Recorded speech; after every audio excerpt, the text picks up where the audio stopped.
Good day, Crime Talk aficionados. My name is Scott Reich, and this is Crime Talk. It is Friday, so let's get to the docket. First, there was a hearing today. Will, Lori, and Chad have separate trials? Next, Chandler Halderson showed up for his sentencing. Anna Delvey, she's so poor. Is Ron Jeremy competent? We'll talk about that horrific Texas crash. An example of why you don't mess with mom. And then finally, our dumb criminal of the day. You are going to want to wait around for this one. Let's talk about it.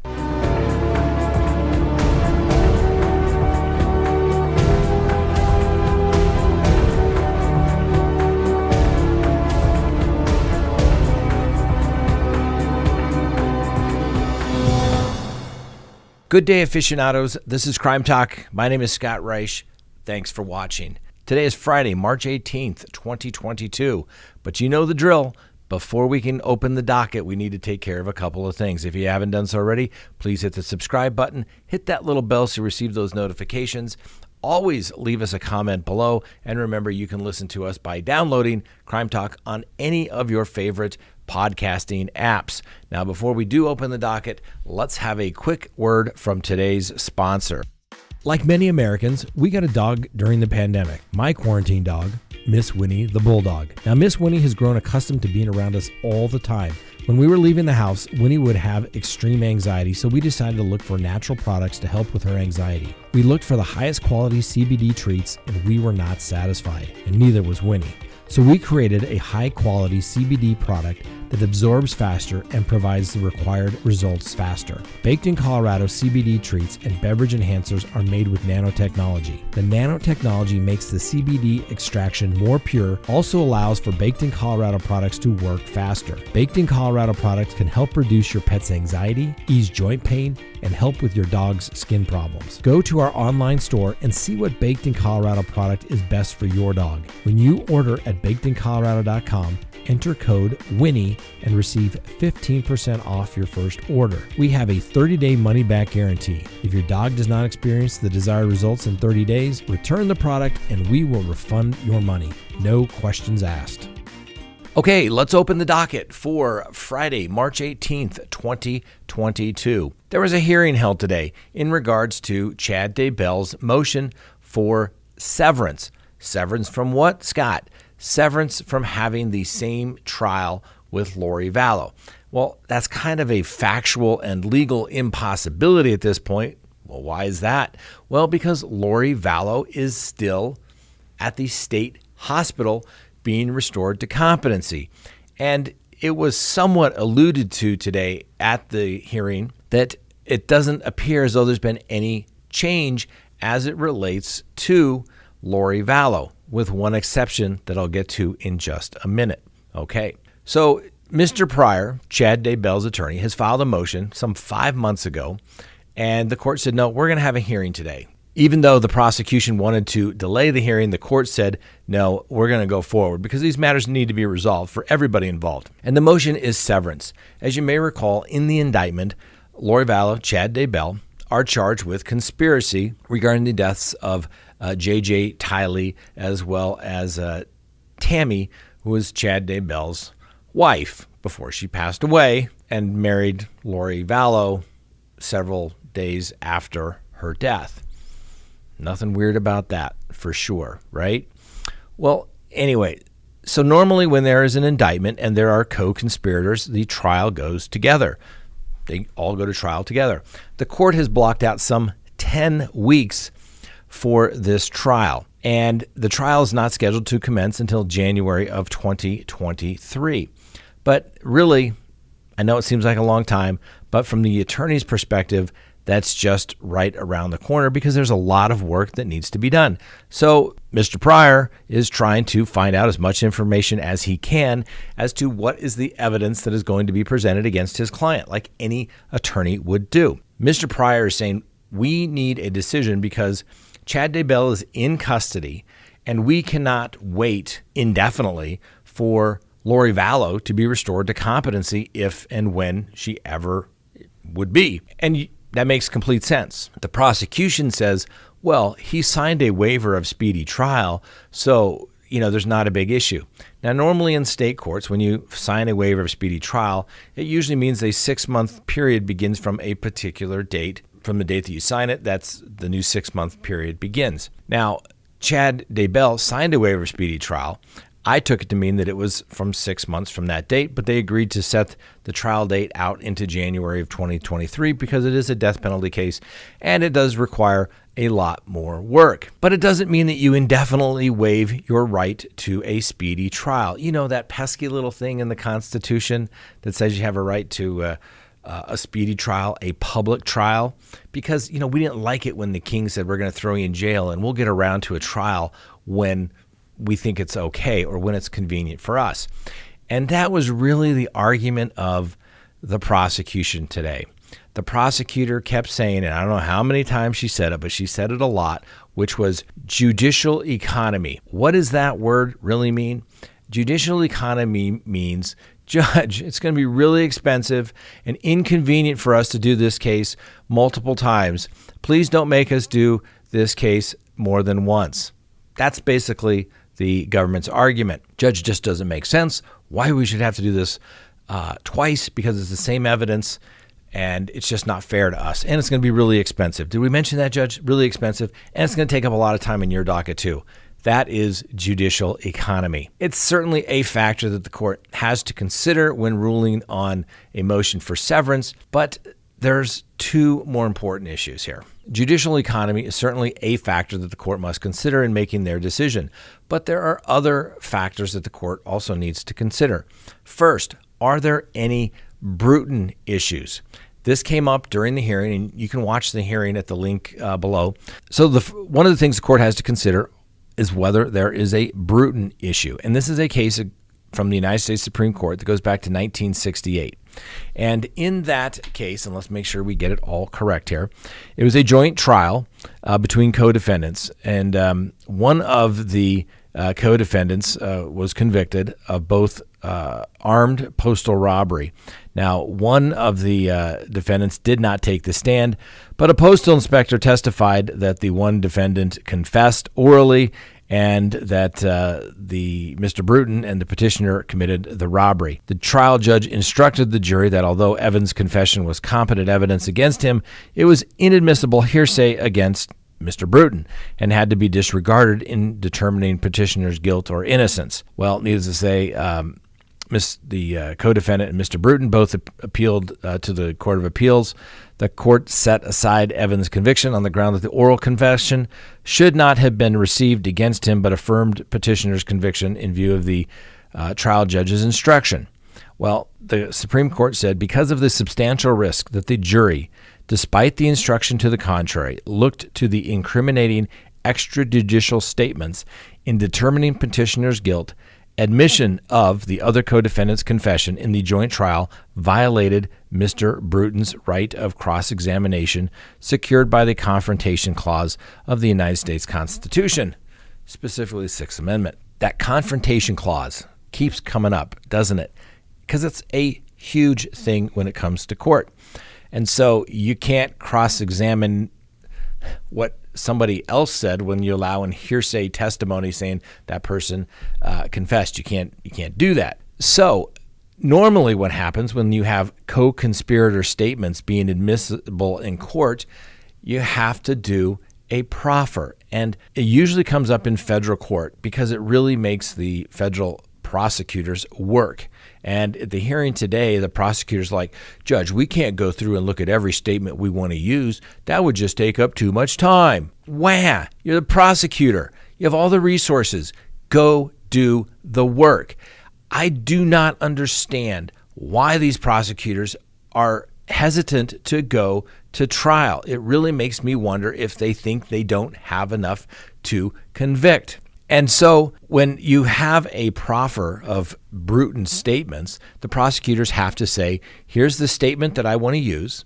Here is why it is admissible. So what rule of evidence it's going to be admissible under, what exception, because it's a hearsay statement. And then you have to say what witness you're going to bring it in and under what theory. Is the statement made in furtherance of the conspiracy? Was it after the conspiracy? There's lots of different things. And so It is very important for the court to determine what statements are admissible pre-trial so that you don't have a mistrial.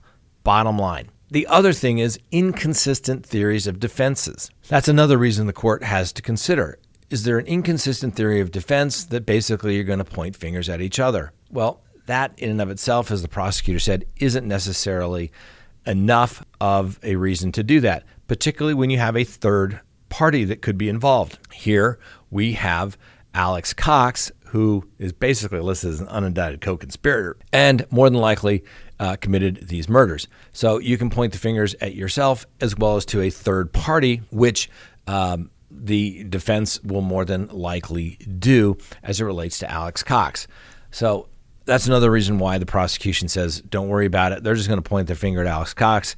They didn't mention his name, but they mentioned a third party. Now, here is something that I think is rather significant that came from the prosecutor today. When they were discussing Bruton issues, she says, Judge, we don't anticipate any statements. And I'm not really sure the district attorney truly understands Bruton statements. Yes, there are confessions, but are they statements in furtherance of the conspiracy, or when did they come? And she stated, the prosecutor stated, Judge, there are no Bruton issues that we are aware of. Basically, statements that can be used against one co-defendant and not the other, just like we had in the Bruton case, right? But she said that is evolving. She said that specifically at 31 minutes and 53 seconds into our playing of the hearing today. Now, what does that make me think? That maybe some of those statements that are being given by Lori Vallow while at the state hospital are coming in and could potentially be used against Chad Daybell and Lori Vallow, assuming Lori Vallow can actually come to court. So it's rather interesting, the turn of events. The judge sat on this motion for 5 months now. He needs to make a decision soon. I agree with Mr. Pryor. Chad Daybell has a right to a speedy trial. It's a lot different in the federal court system where you basically the speedy trial doesn't start until the last co-defendant comes in. Usually not the case when it comes to state court cases. And we can't wait to see if and when Lori Vallow is ever restored to competency. So what does that mean? Well, I think judicial economy falls in the favor of the prosecution. It makes sense to only have to do the case once. If there are no Bruton issues, well, that shouldn't be an issue. Antagonistic defenses, if Lori Vallow is not there, that's the issue. The real issue comes down to speedy trial. If the judge doesn't give Mr. Daybell a trial within a reasonable time under the Speedy Trial Act, which is usually 6 months in most state jurisdictions, the case could ultimately be dismissed based upon a violation of speedy trial. I think that's going to be the court's concern, and I think that Chad Daybell's trial is going to go in January of 2023, and we'll see if Lori Vallow makes it, but somehow I think, and she's not, the case is going to go forward. That's my gut instinct. We'll see if I got it right or if I crash and burn terribly. Only time will tell, but normally some of my predictions come true. Let's just wait and see. All right, next on the docket, Chandler Halderson. Remember that guy? You know, maybe did some terrible things to his parents, maybe disposed of them through various parts of Wisconsin, and maybe burned them a little bit in the, fireplace at home, that kind of stuff. He didn't want to come to court for his sentencing. Well, guess what? He showed up. And a Wisconsin judge has sentenced Chandler to life in prison without any opportunity for extended supervision. That's a fancy word for parole.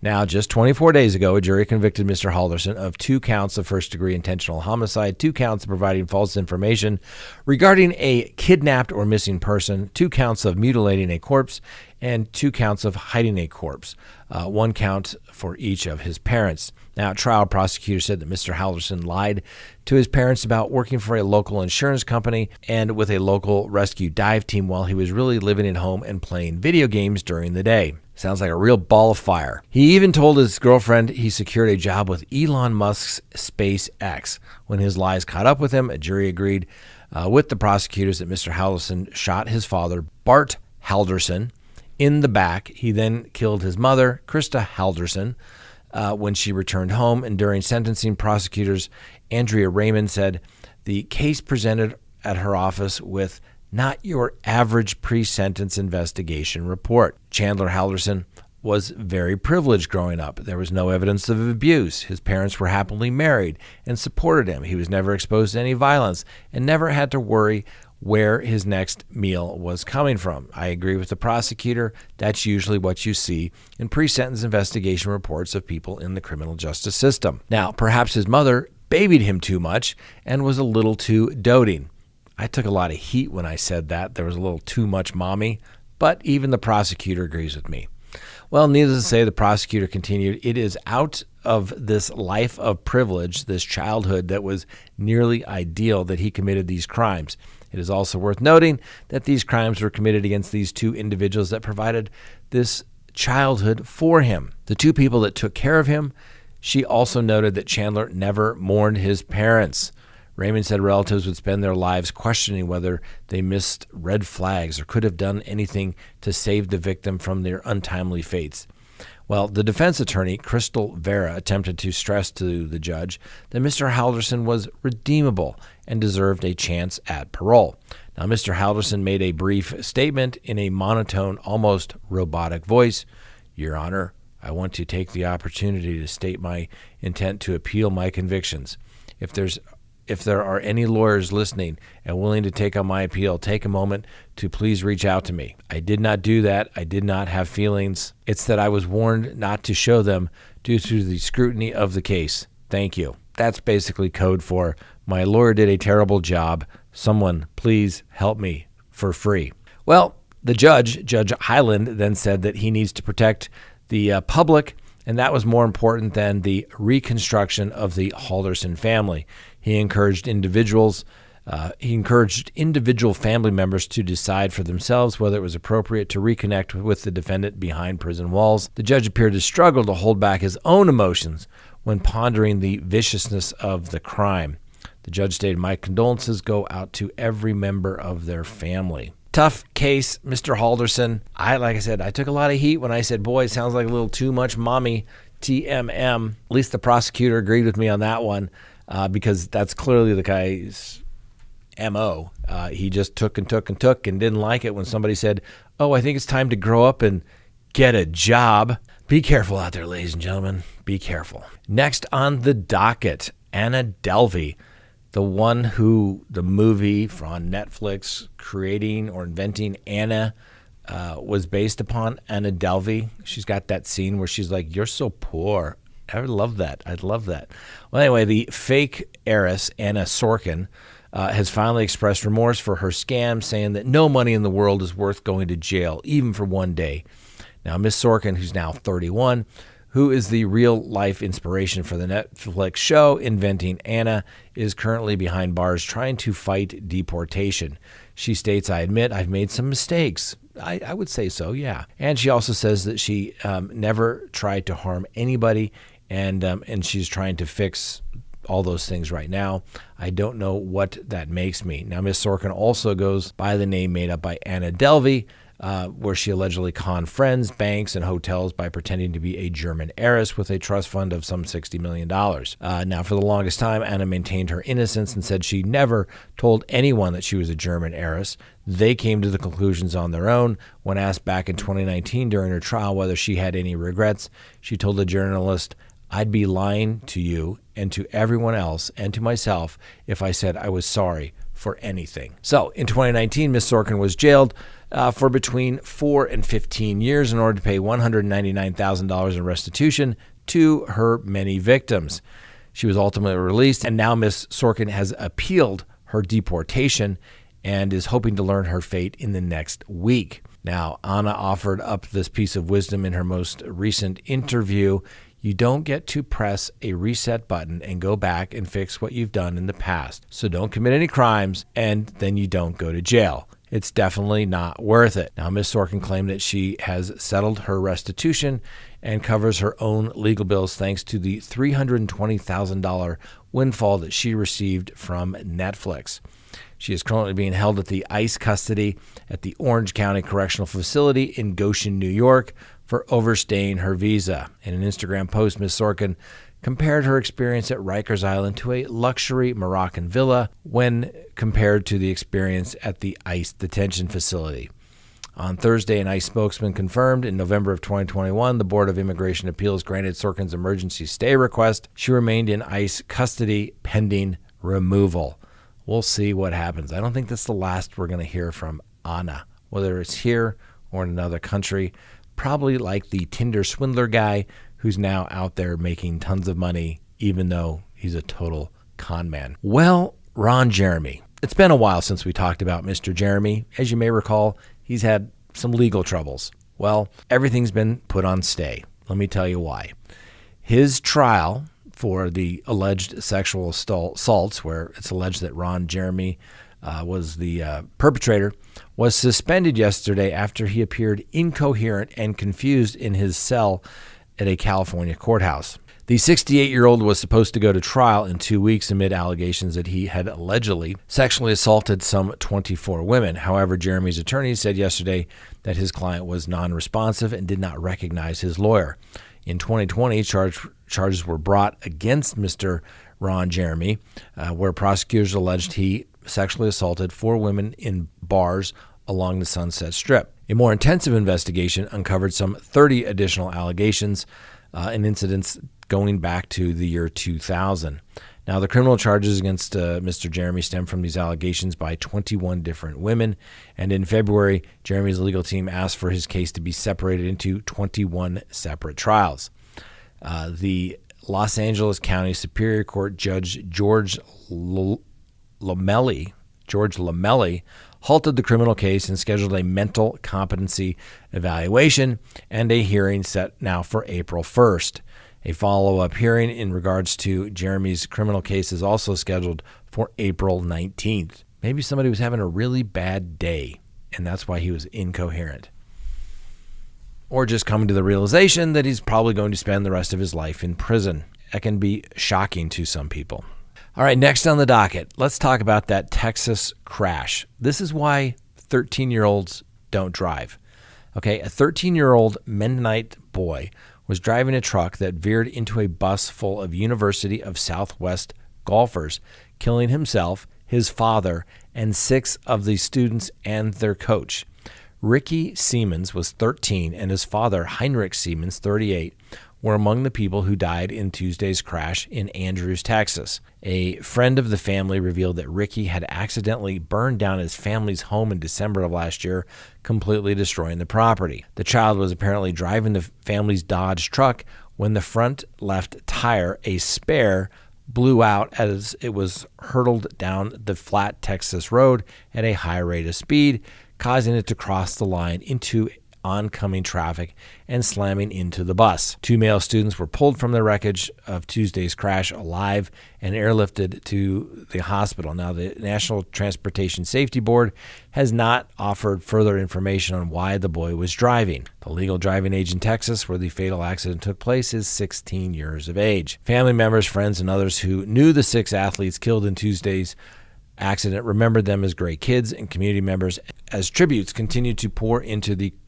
college regarding the golfers. 8 of the 9 people killed in the crash have been named by officials investigating the tragedy. The victims include 6 members of the University of Southwest men's and women's golf team, as well as their 26-year-old coach. So the victims are students Lacey Stone, 18, Carissa Raines, 21, Mauricio Sanchez, 19, from Mexico, Travis Garcia, 19, of Pleasanton, Texas, Jackson Zinn, 22, from Westminster, Colorado, and Tiago Souza, 18, of Portugal, all died, and the University of Southwest golf coach Tyler James, 26 years old, also passed away. It's a tragedy. Listen, this is why we don't have 13-year-olds out there. And if it was a spare tire, maybe there's nothing anybody could have done, but maybe somebody with a little more experience could have prevented the accident. That's why we don't let 13-year-olds drive, ladies and gentlemen. Tough case. All right, next on the docket. Don't mess with mom. A woman in Tigard, Oregon, teamed up with her neighbors to come to the rescue of her son after he was abducted from outside their apartment complex. The boy's mother told officers she had been inside her apartment watching her son play outside when she witnessed a man grab the 7-year-old. According to police, she told officers she then saw the man take her son into his own apartment where the door was then locked. Police say the mother and several other neighbors ran over to the apartment and proceeded to kick down the door in an attempt to rescue her son. The alleged kidnapper escaped out the back door and let the child go. Police have identified the suspect as 56-year-old James Harmon II. He was taken into police custody by the Washington and is being held at the Washington County Jail and has been charged with first-degree kidnapping. If guilty, Mr. Harmon will face a mandatory minimum sentence of 7 years and 6 months in prison, and Mr. Harmon is now set to remain in custody pending arraignment. Investigators have evidence which they think proved Mr. Harmon intended to harm the boy. You think? Of course he did. You don't abduct a 7-year-old and take him into your apartment to cook them dinner. He was going to have bad things done to him, ladies and gentlemen. Let's get for real here. Jeez. They say that additional charges may be pending, and now the Tigard police praise the quick actions and watchful eye of the boy's mother and her neighbors in preventing a more serious crime. Hats off to mom, okay? This is what I'm telling you, ladies and gentlemen. You got to take care of yourself. You got to be able to take care of your family. Waiting for the police, the bad things may have already happened. You have to be prepared. Good job to mom. Now, obviously, Mr. Harmon will give you the presumption of innocence. Hint, hint, wink, wink, nudge, nudge. We know exactly what you were thinking, Mr. Harmon. You sicko. That's right. All right, next on the docket, our dumb criminal of the day, which is going to be great, but we got to go through a recap quickly of the dumb contestants throughout the week. First, a Florida man by the name of Thomas Eugene Colucci called the police and asked them to come test his meth after he feared he may have been sold bath salts. Well, it turned out it was in fact meth, whereupon he was promptly arrested. Tuesday, from her mobile home, Renee Bolduc took a water gun and squirted Nicole Hosmer in the face because she was upset that she was walking down her street. That's still an assault, ladies and gentlemen, even if it's just water. Wednesday, Kathy Kidd was charged with battery, and in her mugshot, she is seen wearing a dumb, D-U-M-B shirt, which apparently to her stands for Don't Underestimate My Brain. Oh, no, we do not. We do not. Thursday, police pulled over Antonio Stanley, and when they searched his car, they found a large amount of marijuana, THC wax, and individually wrapped Freestone pickle. That's right. Who knew? Pickles. And today, who do we have? Well, we have Hunter Biden. Yes, that's right. The son of the President of the United States. Now, we understand that Hunter Biden's had some issues over the years. He was kicked out of the Navy for drug use. It can happen to anybody. Drugs do not discriminate. But he's had a little extended experience with lots of drugs by his own admissions in his own book. But then what does he do when he's on a total crack binger? But when he somehow water soaks his laptop computer, he takes it to a local repair shop and never picks it up. And then ultimately it becomes the property of the computer repair store, and they look into it to see what's on their new computer. And it turns out to be lots of emails regarding shady deals involving Hunter Biden and other people, and possibly the big guy, a.k.a. Joe Biden, because he's got to make sure he gets his piece. And when that story first came out, I said, wow, this could really be a big story. This is not good for the Hunter Biden. He could be a dumb criminal contestant. And everybody said, oh, Scott, oh my gosh, Scott, what are you, some sort of Russian operative? Is that all you're doing? Spreading misinformation? I said, no, I think it's a legitimate story because they'd already talked to people that had corroborated it. Well, although many other news sources have corroborated it, finally, that's right, the official paper for America, the New York Times, has finally said that that laptop that was dropped off at the computer repair store and not picked up by Hunter Biden was Hunter Biden's, because they've been able to corroborate that those emails were his by talking to the other people on the other end of the email and confirming that. Yes. And in other news, it also appears as though Hunter Biden may be indicted for tax evasion based upon the word of his baby mama stripper. Her attorney says that she testified before the grand jury, but they couldn't discuss anything further other than they believe that he will in fact be indicted. And where's some of that evidence coming from? The computer. That's right, ladies and gentlemen, the computer. Hunter Biden, you, although we'll give you the presumption of innocence, are our dumb criminal of the day. All right, thanks for watching. Have a wonderful weekend. We'll see you next time on Crime Talk.